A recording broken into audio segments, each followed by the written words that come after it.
et c'est la victoire donc attendue du Mouloudia d'Alger, une équipe de la Saoura qui a tenu une mi-temps et qui a flanché en seconde période. Avec moi, j'ai l'entraîneur heureux qui va jouer une finale, rappelons-le, contre Ain Touta, Al-Akhdar Arrouj, qui vous attendiez à être en finale aujourd'hui? Je m'attendais à une rencontre très disputée, très difficile et qui devait se conclure en deuxième mi-temps, effectivement, comme vous l'aviez dit. Okay. Parce que la nature du jeu de l'équipe de Saoura nous pose des problèmes, comme vous le savez. Nous avons des joueurs de gabarit un peu lourds. Et donc, tout au début, c'est normal. Face à la vitesse de l'équipe de Saoura et à sa bonne organisation, il faut le reconnaître, c'était difficile.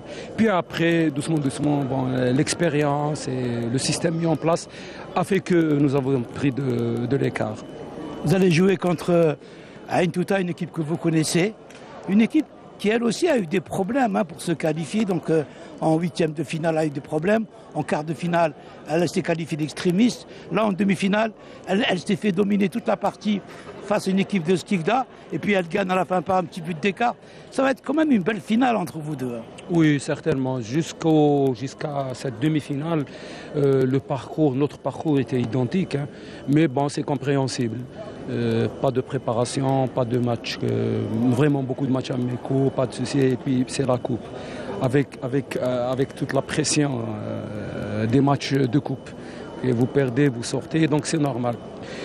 Maintenant, bien sûr, nous avons mieux géré notre deuxième mi-temps dans ce match, mais il ne faut pas oublier qu'eux en face, ils avaient l'équipe de Skikda, une équipe qui est habituée à jouer les premiers plans et les titres, à gagner des titres. Voilà, et donc ça va être je présume que ça va être une belle affiche, très belle affiche même. Les 8 mois ont pesé un petit peu sur la forme des joueurs, donc rester 8 mois sans avoir de compétition, ça, on voit que le rythme revient doucement là. Effectivement. Aux 8 mois, il faudra rajouter la période du Covid-19 et puis il faudra aussi pour certains clubs le passage à vide avec des problèmes financiers, l'arrêt du championnat, tout est compté. Et donc c'est normal. Il faudra du temps pour que notre handball, la compétition nationale, retrouve un peu un rythme de croisière qui nous permettrait, peut-être, Inch'Allah, je le souhaite à l'avenir, d'avoir une bonne représentation au niveau international, que ce soit au niveau des clubs ou de l'équipe nationale.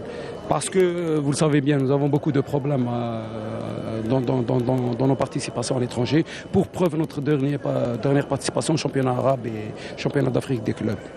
Une dernière question peut-être indiscrète. Vous avez un joueur, un pivot. Je connais bien ce poste puisque j'ai été pivot. Zenadi, qui a prouvé qu'en ce moment c'est l'un des meilleurs. Est-ce que c'est pas dommage qu'il ne soit pas en équipe nationale? C'est plus que dommage. Je crois que j'aurais tout dit. Voilà, merci beaucoup. Donc, merci et puis on se retrouvera donc samedi pour la finale. Inch'Allah. Merci beaucoup.